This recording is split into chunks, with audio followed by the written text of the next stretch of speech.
and everybody welcome to Magic the Gathering, Final Fantasy.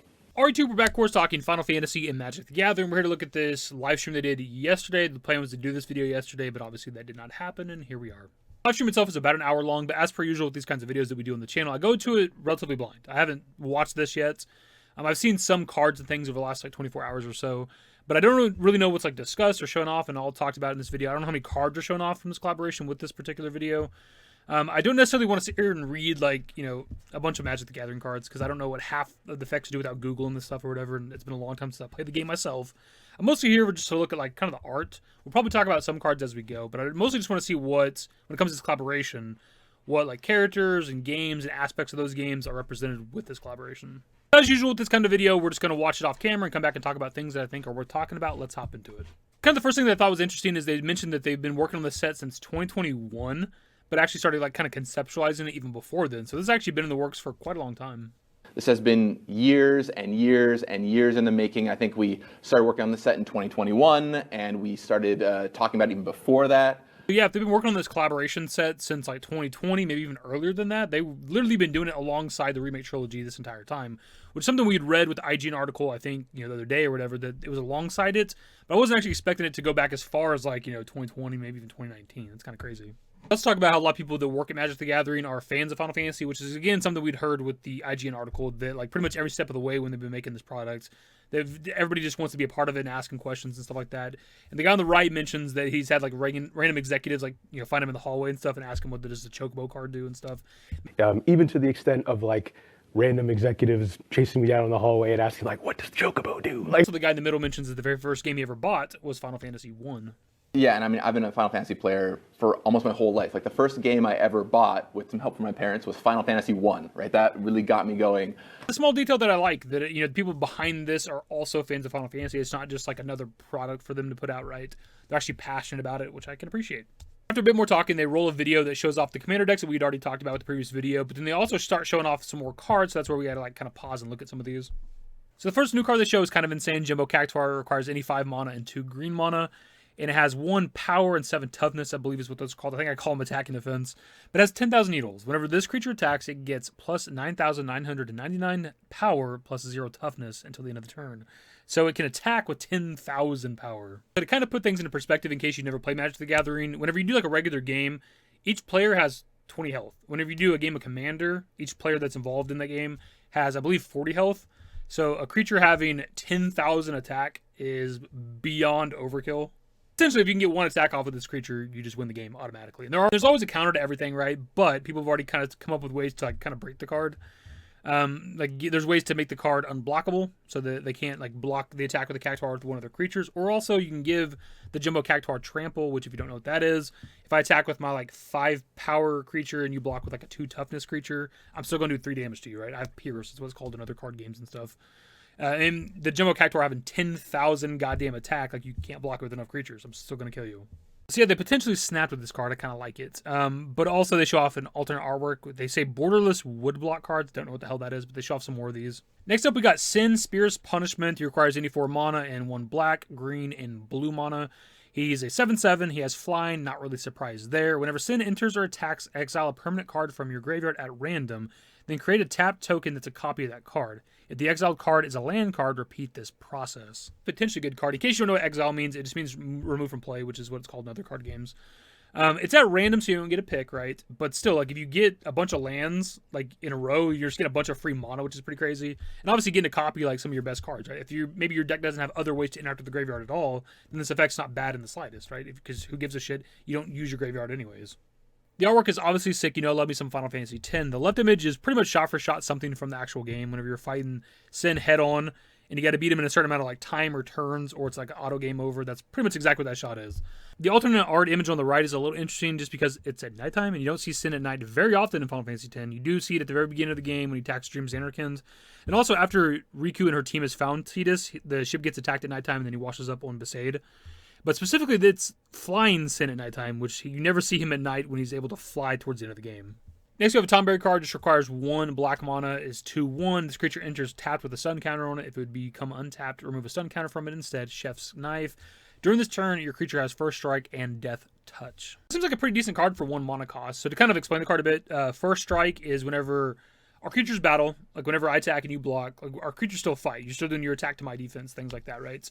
But First Strike allows me to attack first. So like if my attack is higher than your defense, I'll kill your card before your card can even do damage to me, right? Which is a pretty cool effect. But also Death Touch just makes it to where if I do any damage to any card, I'm going to kill that card. So this Tonberry can kill anything that blocks it essentially, unless it has like maybe death proof or some shit. I don't know what it exists in the card game these days. They then show us Stiltskin from FF9, which is pretty cool. Stiltskin Moogle Merchant requires 1 white mana. He's a 1/2. Has lifelink, pay 2 mana, tap him. Target opponent gains control of another target permanent you control. If they do, you draw a card. To kind of explain the card a bit, lifelink is whenever the creature does damage, you gain that. So if the Stiltskin attacks the opponent and they let it go through and they take 1 damage, you'll gain 1 health, which is pretty cool.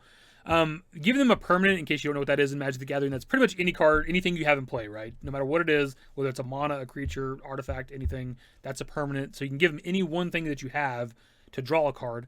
That's not that bad, obviously. It kind of sucks to give your opponent anything. Could, in theory, give them something they maybe couldn't use if you give them like a creature that requires a specific color to use its effects, right? Maybe they got to tap like 1 black mana, and their deck is like all white mana or something, right? They couldn't actually use the effects of that creature. They can still attack with it and block with it, right? But they couldn't actually use its effects. We then have Saz's Chocobo from Final Fantasy 13. We then have a double-sided card with Garland and Chaos, which is a pretty cool idea. I don't know if it's specifically trying to reference Final Fantasy 1 and or Stranger Paradise, or maybe both. We then have Cecil Dark Knight and Cecil Redeemed Paladin from Final Fantasy 4.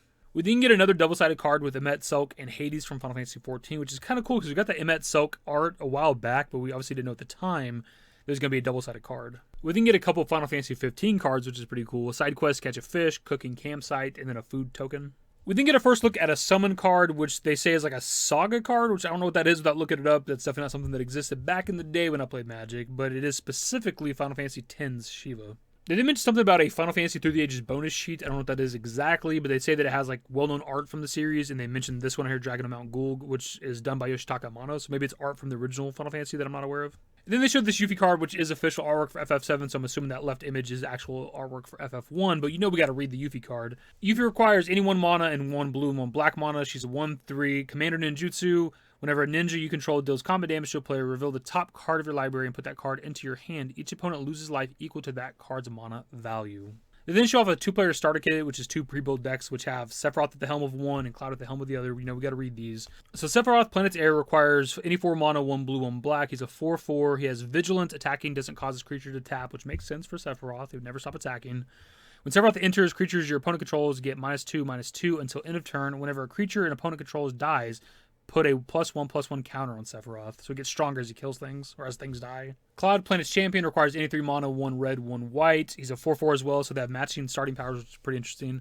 During your turn, as long as Cloud is equipped, it has double strike and indestructible. This creature does both first strike and regular combat damage. Damage in effects that say destroy don't destroy this creature. That's pretty interesting. Equip abilities you activate that target Cloud cost 2 less mana to activate. So I kind of like both of those cards. They are pretty accurate to the characters, right? For what the Sephiroth can attack without tapping, so he's able to block on your opponent's turn, which is pretty interesting. He gets stronger as things die, and then with the Cloud card, he can't be destroyed. And as you give him equipment, it makes him more powerful, of course, but also it costs less mana to use equipment on him, which is kind of interesting. We've seen them talk about the equipment thing with Cloud before with like the Commander deck, so maybe it just speaks true to the Cloud cards in general when it comes to this collaboration. Speaking of equipment, though, I do hope they show off some of Cloud's equipment. Like, I'm assuming there's going to be a Buster Sword card that you could equip to Cloud, or whoever you want to equip it to, I assume. But also kind of any other of Cloud's like iconic weapons. They then show off different product. We have the collector's boosters, regular boosters, whatever the bundle and gift bundle is. I'm not entirely sure what that is. We do see Lightning, though.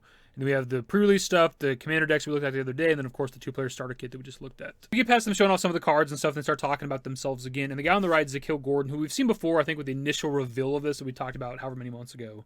Mentions that, 7 and 10 are not only some of his favorite games, but that Final Fantasy X is probably his favorite game of all time, which I can respect.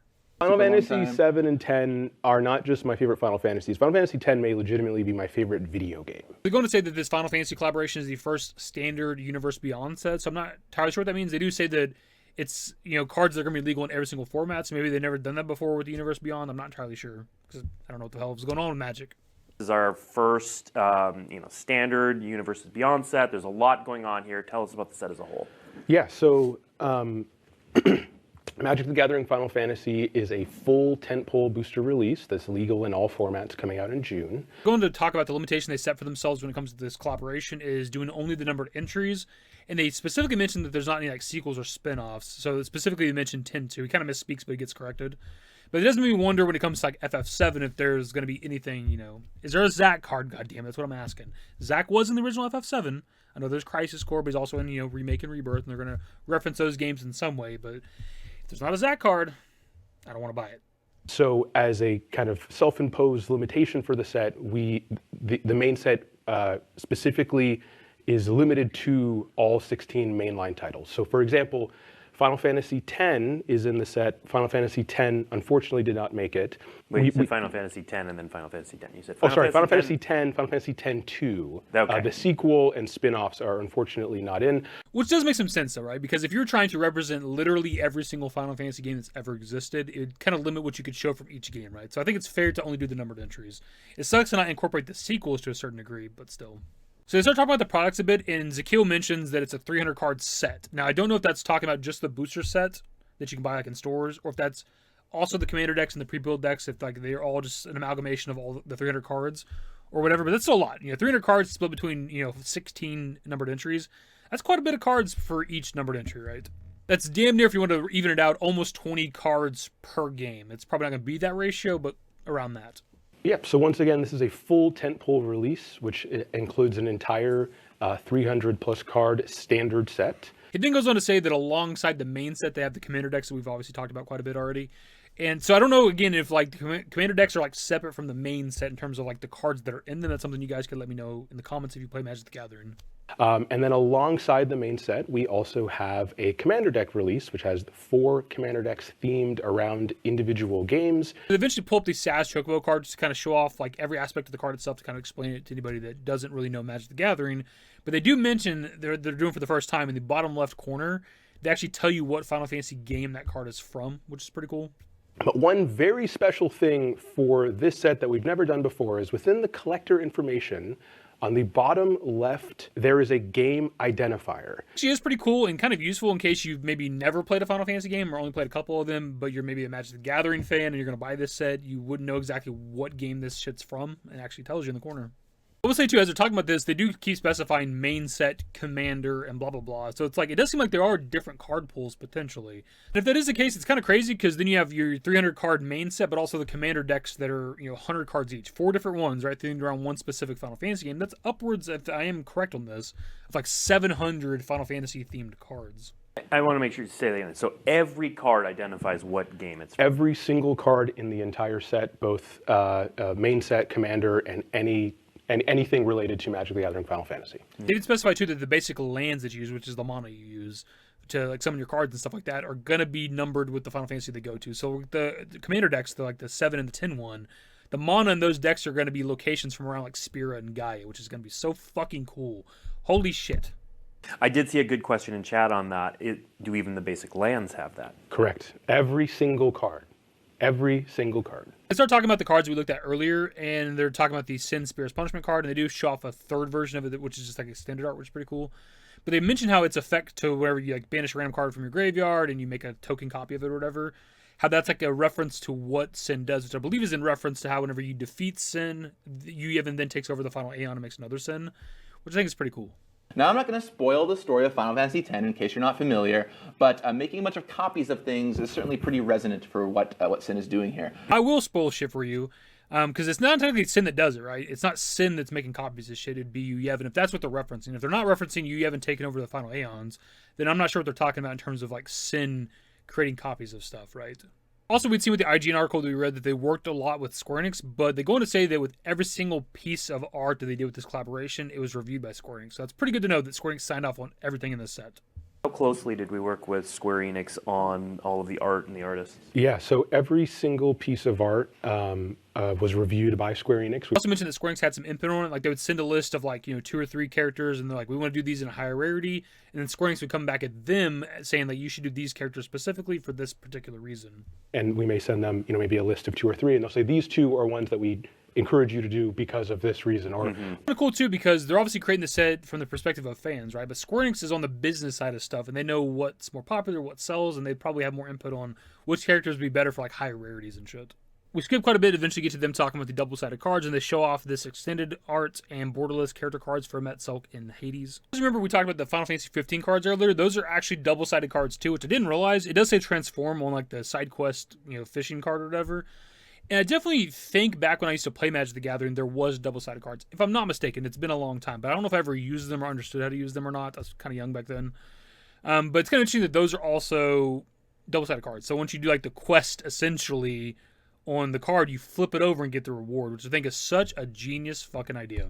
Feedback I kept getting was, okay, I mean, I love this, but in Final Fantasy, it's not just about battling. There's side quests you go on and little mini games, and we get that in the set somehow.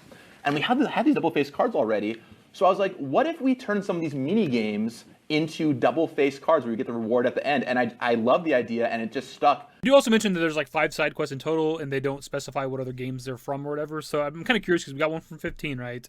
What would you do for 4 other side quests? It's kind of interesting because it's kind of hard to guess that. If you were doing from 7, it's hard to pick because 7 has obviously the gold saucer, and then you also have like chocobo breeding and things like that, and like the Fort Condor minigame and things like that. It's like, what do you do exactly? And if you're talking side quests, it might not even be minigame related. It could be just literally any side quest you can do in any Final Fantasy game.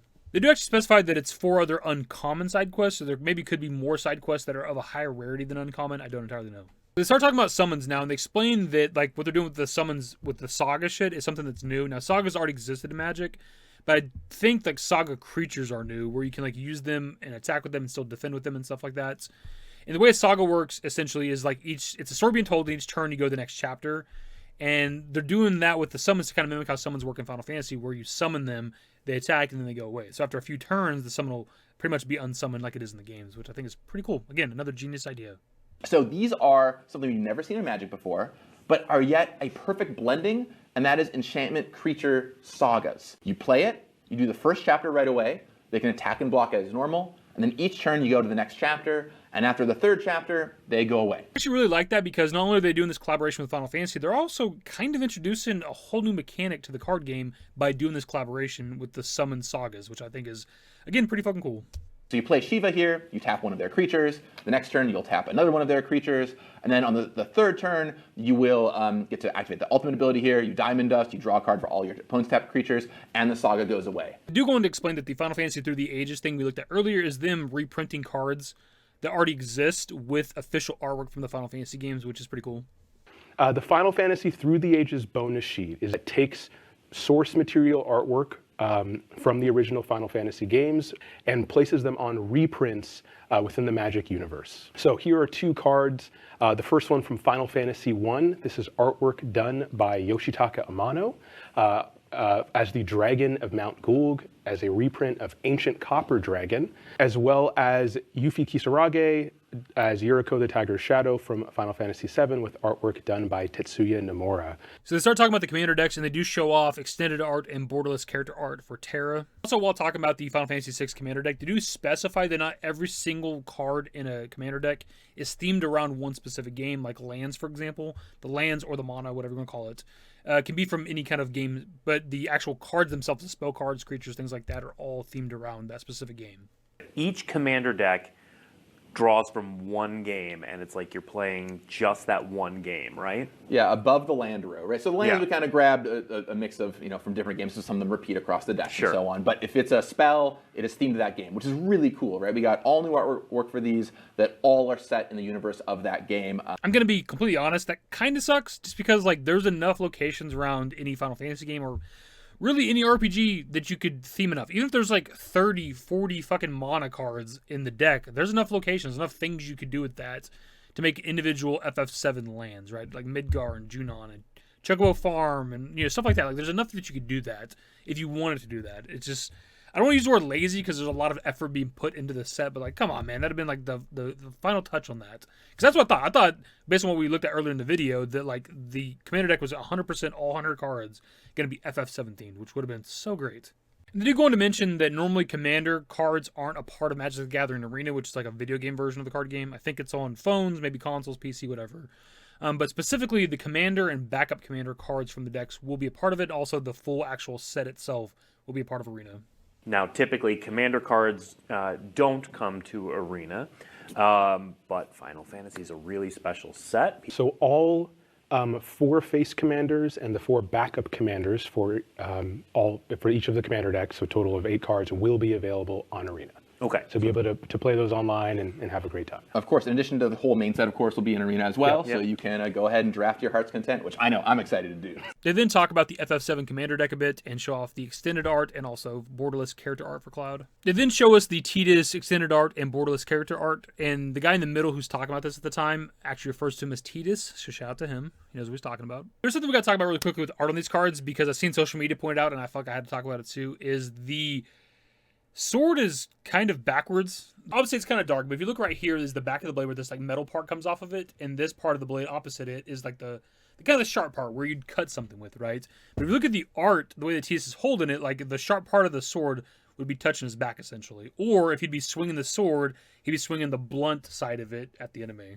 If we just do a quick side-by-side here of the card art versus the cover art from FF10, which is a simple Google search away, you can see how he properly holds the sword. I don't know why they depicted him holding it that way, where like the sharp part of the blade would be, touching his back on the far right picture, or the other picture where he'd be swinging the blunt side of the sword at an enemy. It's kind of strange. They do get asked about whether or not Blitzball is represented in the FF10 deck, and they do mention that Blitzball is a very popular side quest, so maybe it's in there, maybe it's not. They don't confirm anything.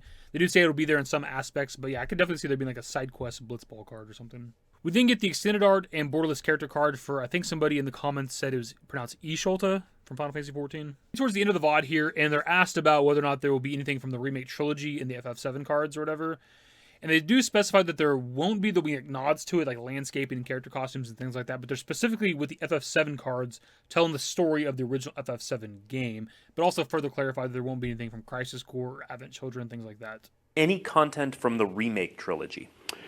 It's a great question. So for Final Fantasy VII, the main narrative story that we are telling is focused on the original game. There are some nods to remake and rebirth in things like costuming or kind of scene landscape updates.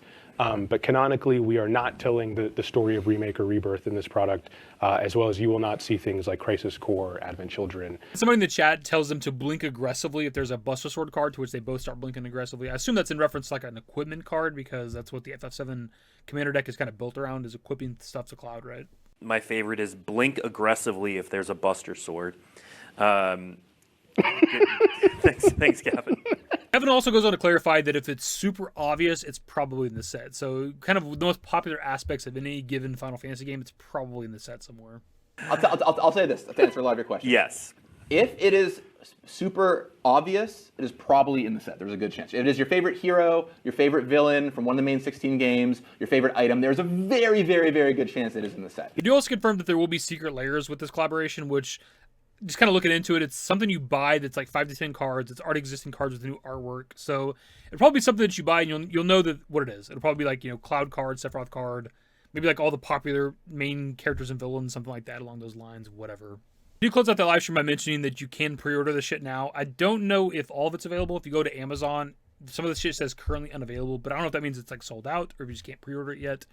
But like the 2-player starter kit with like the Sephiroth and Cloud decks, it's only $20, dude. That's like a really good price compared to what the Commander deck costs. Holy shit.